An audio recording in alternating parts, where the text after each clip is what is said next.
My mother-in-law redecorated my nursery while I was in the hospital. She didn't expect my reaction. The human brain is a strange thing. It can catalog the exact shade of a paint color, the precise angle of a framed photograph, and the familiar smell of your own laundry detergent. You know these things so intimately that a single change feels like a physical blow. That's how I felt pulling into my own driveway after 5 days in the hospital. I was exhausted. My body ached. And all I wanted was to sink into my own couch and hold my newborn daughter in the quiet sanctuary of our home. But the moment I walked through the door, I knew something was wrong. It wasn't just the smell of fresh paint or the unfamiliar furniture. It was the overwhelming feeling that I had walked into someone else's life. And standing in the middle of my living room, holding a paintbrush, was my mother-in-law Valerie, wearing a triumphant smile that made my blood run cold. The memory of that morning is still a little blurry, wrapped in the haze of early labor and the frantic rush to the hospital. My husband Daniel was a rock, his hand a constant, reassuring pressure on my back as we navigated the contractions. We had a plan, a detailed birth plan that we'd spent months crafting. But like most plans involving a newborn, it went out the window the moment my water broke. The labor was long and difficult, and by the end of it, I was just grateful to hear my daughter's first healthy cry. We named her Lily. She was perfect, a tiny, scrunched-up miracle with a dusting of dark hair and lungs that could shatter glass. For 5 days, we lived in a bubble of hospital-issued blankets, plastic bassinets, and the beeping of monitors. It was exhausting, yes, but it was also our own little world. Daniel and I took turns sleeping in the uncomfortable recliner, learning the art of swaddling, and staring in awe at this new person we'd created. We talked about taking her home, about the nursery we'd painstakingly prepared, about the life that was about to begin. Our home was a modest but cozy 2-bedroom ranch. It wasn't a mansion, but it was ours. We'd bought it 2 years ago, a fixer-upper with good bones and a huge fenced-in backyard where we planned for Lily to one day play. The nursery was my pride and joy. I'd spent months on it. It wasn't a theme, really, more of a feeling. I wanted it to be a peaceful, soft space, a haven from the world. The walls were a muted, pale sage green, a color I'd picked out from 100 paint chips. I'd spent an entire weekend painting it myself, carefully cutting in the edges while Daniel was at work, listening to audiobooks and dreaming of rocking my baby to sleep in the chair I'd found at a consignment shop. It was a beautiful, dark walnut rocker with a high back, a piece that just felt sturdy and safe. Daniel had hung the shelves himself, and I'd arranged them with little jars of dried flowers, a vintage wooden bunny, and a collection of classic storybooks. The crib was a simple white one, a gift from my parents with a soft white linen bumper and a mobile of felt clouds and little stars that I'd made myself over a series of late nights. Every single item in that room had a story, a memory, a piece of my heart woven into it. Daniel's mother, Valerie, had always had strong opinions about this room. From the moment we announced we were expecting, she had a vision for what a nursery should look like. In her mind, that meant pale pink, frilly, and a little bit old-fashioned. She had sent me countless pictures of cribs with canopy drapes and elaborate floral wallpaper. I politely explained over and over that it wasn't our style. We were going for neutral, simple, timeless. She'd click her tongue and wave her hand. "Oh, you'll change your mind once you hold her," she'd say, dismissing my tastes and my choices. When she finally saw the finished room a few weeks before Lily was due, the silence was deafening. She just stood in the doorway, her lips pressed into a thin, tight line. "Well," she'd said finally, her voice clipped, "it's certainly subtle." I just smiled and thanked her, choosing to ignore the judgment in her tone. She was my mother-in-law, and I knew she meant well, or at least that's what I told myself. Valerie, a retired interior decorator in her late 50s, had a key to our house. We'd given it to her and Daniel's father for emergencies, for when we needed someone to feed the cat or grab the mail. It was a gesture of trust, a way to include them in our new life as a married couple. She'd used it a few times, usually to drop off groceries or a casserole, but she'd always called first. While I was in the hospital, a story I'd heard about a neighbor whose pipes burst during a vacation kept nagging at me. I didn't want to come home to a disaster, so in a moment of weakness during a late-night feeding on our second night in the hospital, I'd asked Daniel to text his mother and ask her to check on the house, make sure the heat was working, that a pipe hadn't frozen in the unseasonably cold snap we were having. Just a quick look. He'd sent the text and she'd replied within minutes. "Of course, honey. Don't give it a second thought. Everything will be perfect when you get home." I remember feeling a wave of relief reading that message. It was so reassuring to know we had family we could count on. I should have known. I should have remembered the look in her eyes when she saw my nursery. But I was too tired, too happy, too blinded by the new baby bliss to see the warning signs. The drive home from the hospital was surreal. Daniel drove carefully, his eyes darting from the road to the rearview mirror to check on Lily. I sat in the back with her, watching the city streets melt into our familiar suburban neighborhood. I pointed out the coffee shop where we'd had our first date, the park where we'd gotten engaged. Everything felt the same, yet completely different. My world had been recentered around the 8-pound human sleeping in the car seat next to me. As Daniel pulled the car into the driveway, I noticed the lights were on inside. Every single room was illuminated. It was odd, but I chalked it up to his parents leaving a light on for us. A thoughtful gesture. A welcome home. But when Daniel opened the front door and I stepped over the threshold, the world tilted on its axis. The scent hit me first. It wasn't the familiar scent of our home, the faint wood smoke from the fireplace, the clean linen of the sofa. It was the cloying, acrid smell of fresh paint. I blinked, my eyes adjusting from the bright sunlight outside to the dimmer light of the hallway. And then I saw it, the walls. The walls weren't the soft, warm beige we'd painted them a year ago. They were a blinding fluorescent white, a stark, clinical white that felt cold and sterile. My stomach dropped. I clutched Lily's car seat handle a little tighter, my knuckles turning white. Daniel stepped past me, his expression shifting from confusion to a stunned silence. I slowly moved into the living room, my footsteps echoing on the hardwood floor. The throw pillows from the couch were gone, replaced by stiff, embroidered ones in a garish pink and floral pattern that were very definitely not my taste. The framed photographs of our families,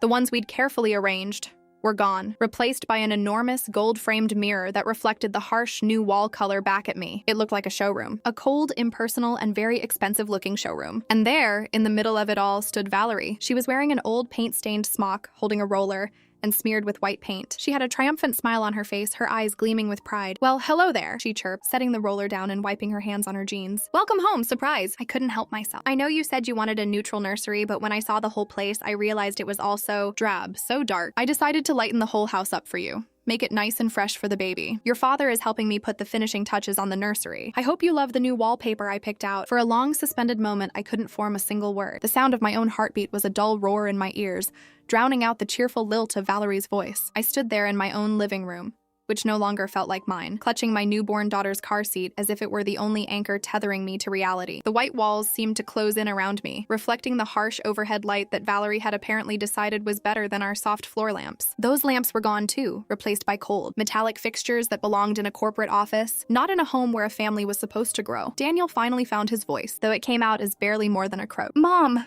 what did you do?" Valerie's smile faltered for just a fraction of a second, a flicker of something defensive crossing her features before she smoothed it away. She gestured broadly at the room, her paint-stained hands sweeping through the air like a game show hostess presenting a grand prize. "I gave you a fresh start, sweetheart. You two have been living in this dark, gloomy space for 2 years. I remember when you bought this place, Daniel, you said it had good bones. Well, I uncovered those bones. I brightened everything up. It's so much more cheerful now, don't you think? Perfect for a baby."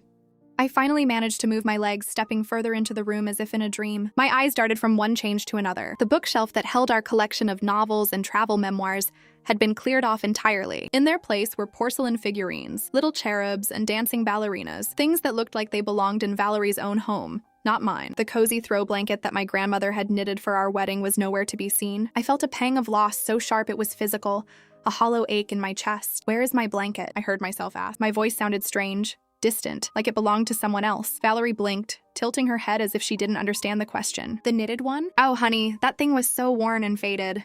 I folded it up and put it in the linen closet. You can use it for rags if you want, but I don't think it's appropriate for the baby. It was so scratchy looking. I've got much softer things for little Lily." The words hit me like a slap. My grandmother's blanket, the same blanket that had covered me as a baby, that my mother had used when I was born. Scratchy looking. I felt tears prick at the corners of my eyes, but I blinked them back furiously. I would not cry in front of her. Not now. Not when she was standing there with that smug expression, expecting gratitude for what she had done. Daniel stepped closer to me, his hand finding the small of my back. It was meant to be reassuring, I knew that, but all I could feel was the pressure of his palm, and all I could think was that he hadn't stopped her. He had given her the key. He had texted her. This was his doing, in a way, even if he hadn't meant for it to happen. "Mom," Daniel said, his voice strained, "why didn't you call us? Why didn't you ask before you started painting and moving things around?" Valerie's expression shifted to one of exaggerated hurt. "Oh, Daniel, you were so busy at the hospital. I didn't want to bother you with silly little decisions. You had more important things to focus on. I was just trying to help. It's not like I threw anything away. Everything is still here, just organized better. I reorganized the kitchen too, by the way. You had the spices in such a chaotic order. I alphabetized them."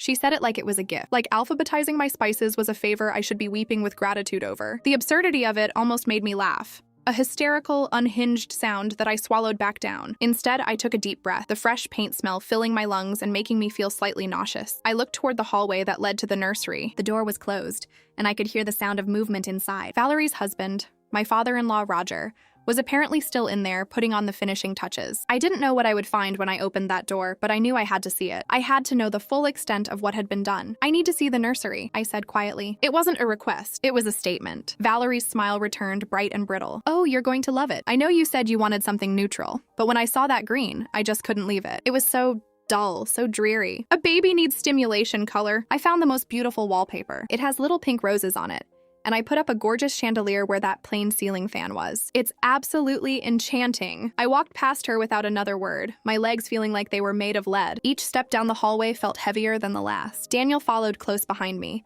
His presence a comforting weight, but also a reminder that he hadn't prevented this. He should have prevented this. He should have known his mother well enough to anticipate something like this. But he hadn't, and now I had to face the consequences. My hand trembled as I reached for the nursery door. The wood felt cold under my palm. I pushed it open slowly, almost afraid of what I would see. The room was unrecognizable. The pale sage green walls that I had painted with such care, that I had spent an entire weekend perfecting, were gone. In their place was a garish wallpaper covered in enormous pink roses, the kind you might find in a grandmother's guest room. The white crib that my parents had given us was still there, but it had been adorned with a frilly pink canopy that draped down on all sides, obscuring the simple, clean lines I had loved. The dark walnut rocking chair was no longer in the corner. Instead, there was an elaborate, overly ornate glider in a sickly shade of mauve that clashed with the wallpaper. My handmade mobile of felt clouds and stars was gone, replaced by a glittering, mechanical mobile that rotated slowly, playing a tinkling, tinny version of Twinkle Twinkle Little Star. I walked further into the room, my eyes scanning for more changes. The bookshelf I had arranged with vintage treasures and classic storybooks was now filled with pink stuffed animals and plastic toys, the kind that lit up and made annoying sounds. The soft white linen bumper I had chosen was replaced by a thick pink padded one, the kind that pediatricians warned against for safety reasons. The jar of dried flowers was gone. The wooden bunny was gone. Everything that made that room mine,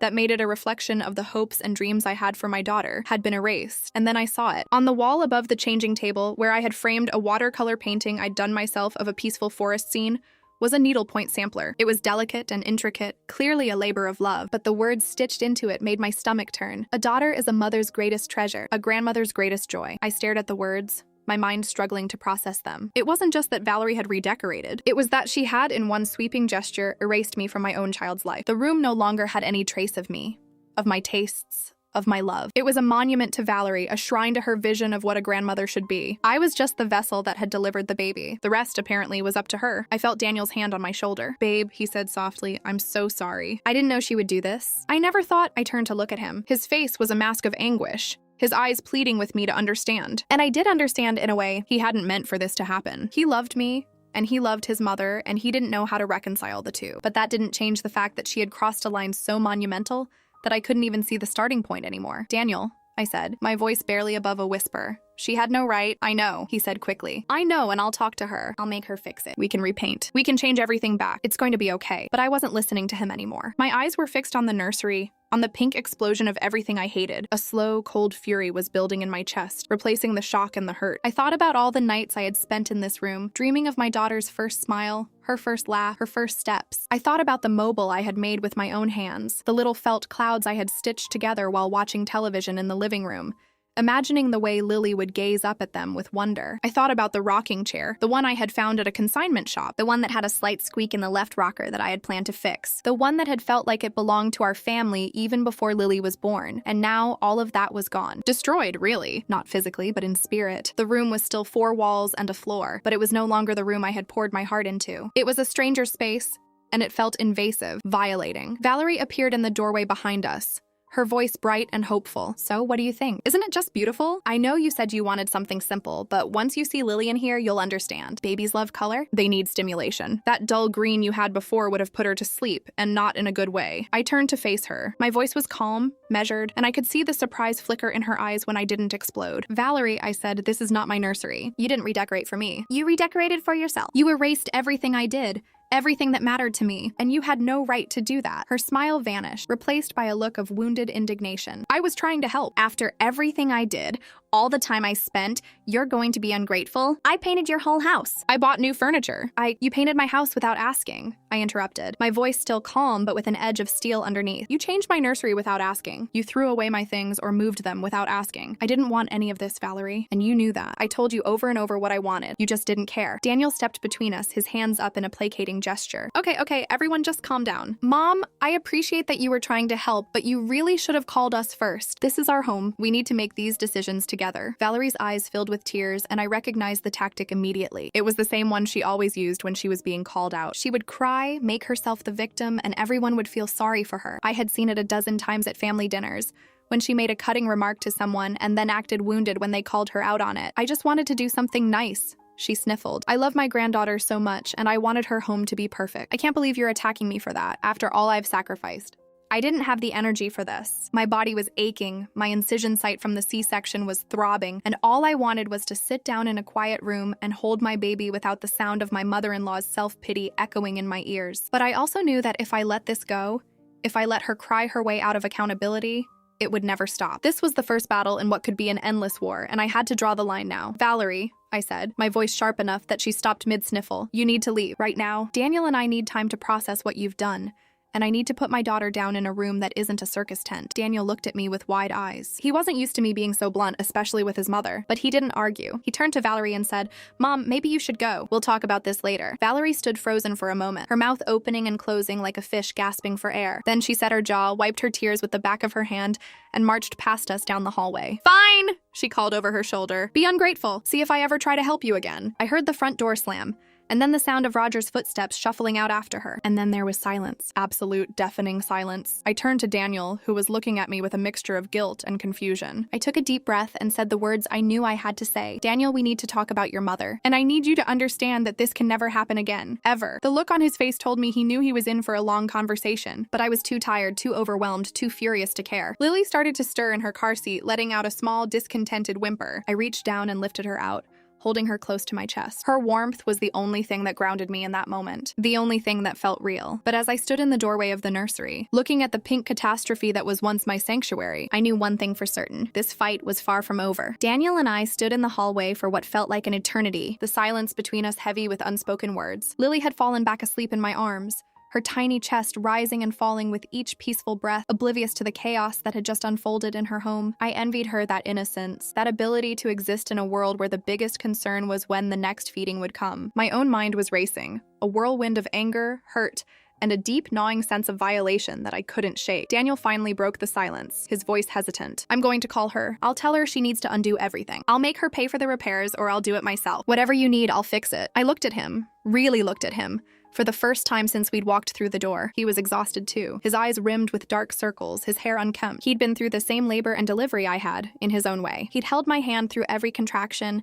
He'd watched me struggle and push and cry. He was a good man, a loving husband, and I knew he hadn't meant for any of this to happen. But good intentions didn't change the fact that his mother had bulldozed through our home and our boundaries, and he hadn't stopped her. I don't want you to call her right now, I said, my voice flat. I don't want to hear her voice. I don't want to hear her excuses or her tears or her guilt trips. I just want to sit down and figure out what we're going to do. Daniel nodded slowly, his shoulders sagging with relief that I wasn't demanding immediate action. He led me into the living room, which was still a jarring display of white walls and floral pillows. I settled onto the couch, cradling Lily in my arms, and tried to ignore the way the unfamiliar fabric of the throw pillows scratched against my arms. Everything in this room felt wrong, like I was a guest in someone else's home. I don't understand how she thought this was okay, I said, more to myself than to Daniel. I told her multiple times what I wanted. I showed her pictures. I explained my vision. She knew exactly what I was planning, and she just ignored all of it. Daniel sat down next to me, close enough that our shoulders were touching. She's always been like this, he admitted quietly. When I was a kid, she would rearrange my room all the time. I'd come home from school and everything would be different. She said she was optimizing the space, but it always felt like she was trying to control everything. I guess I just got used to it. I turned to look at him, a fresh wave of anger washing over me. You got used to it? Daniel, this isn't a childhood bedroom. This is our home, our daughter's home. She can't just waltz in here and change everything because she thinks she knows better. I know, he said quickly, holding up his hands. I know, and I'm not defending her. I'm just explaining where it comes from. She's always needed to feel needed. When you told her you wanted to do the nursery yourself, I think she took it as a rejection. She felt like you didn't want her help, so she decided to help anyway, in the most dramatic way possible. It was a surprisingly insightful observation, and I realized Daniel had probably spent years analyzing his mother's behavior, but understanding her motivations didn't make me feel any better. If anything, it made me angrier. She had taken my rejection of her design ideas as a personal affront, and she had retaliated by erasing my work entirely. It was petty and manipulative, and I couldn't believe I hadn't seen it coming. Did you know? I asked, the question slipping out before I could stop it. Did you know she was going to do something like this? Daniel's eyes widened, and I could see the hurt flash across his face. No, absolutely not. I would have stopped her if I'd known. I didn't think she would go this far. I thought she might bring over some pink onesies or a stuffed animal, maybe. I never thought she'd repaint the whole house. I believed him. I had to believe him, because if I didn't, then I had to face the possibility that my husband had been complicit in this betrayal, and I wasn't ready to go there. Not yet. Not when I was already so exhausted and overwhelmed. Okay, I said softly. I believe you, but we need to figure out what we're going to do about this. We can't just let this slide. If we do, she's going to think she can get away with anything. Daniel nodded, his expression turning serious. I'll talk to her tomorrow. I'll tell her that she overstepped, that she needs to pay to have everything restored to how it was, and that she needs to give back the key. She can't have unsupervised access to our home anymore. It was a good plan. A fair plan, but as I looked around the room at all the changes, I realized that fixing this wasn't going to be easy. The paint alone would take days to cover up, and I had no idea what Valerie had done with the original pillows and decorations. Some of them, like my grandmother's blanket, had sentimental value that couldn't be replaced. Even if we restored the physical space, the emotional damage had already been done. She took my grandmother's blanket, I said, my voice cracking slightly. She put it in the linen closet. She said it was scratchy looking. Daniel's face fell. I'm so sorry. I know how much that blanket meant to you. I'll find it. I'll make sure she didn't throw it away. He stood up and disappeared down the hallway toward the linen closet, leaving me alone in the strange new version of my living room. I looked down at Lily, her tiny face peaceful and serene, and I felt a fresh wave of determination wash over me. I had to protect her from this. I had to set boundaries so strong that Valerie would never even think about crossing them again. My daughter deserved a home where she felt safe and loved, not a constant battleground for power and control. Daniel returned a few minutes later, holding my grandmother's blanket in his hands. It was slightly crumpled, but otherwise intact. I let out a breath I didn't realize I'd been holding as he handed it to me. The familiar texture of the wool, the slightly uneven stitching, the faint scent of lavender that had clung to it for decades. It was all still there. I pressed it to my face and breathed in deeply, feeling a small measure of comfort. Thank you, I whispered. Daniel sat down next to me again, his hand finding mine. I'm going to fix this, I promise. We'll get the house back to the way it was and I'll talk to my mom. She needs to understand that she can't do things like this. She needs to respect our boundaries. I nodded, but a small cynical part of me wondered if that was even possible. Valerie had spent her entire life doing whatever she wanted, steamrolling over anyone who got in her way. She wasn't going to change just because Daniel asked her nicely. She was going to fight back, and she was going to use every tool in her arsenal, tears, guilt, manipulation, to make herself the victim. She's not going to give up easily, I said. You know that, right? She's going to turn this into a whole thing. She's going to say we're ungrateful, that we're pushing her away, that I'm controlling and unreasonable. Daniel sighed, rubbing the back of his neck. I know, but I don't care. You and Lily are my family now, my priority. I love my mom, but she can't be allowed to do this to us. It was the right thing to say, and I felt a small flicker of warmth in my chest. But I also knew that words were just words. The real test would come when he actually had to confront his mother, when she was crying and accusing and making him feel guilty for choosing me over her. I had seen that dynamic play out before, and I knew how hard it was for him to stand up to her. I want the key back, I said firmly, today.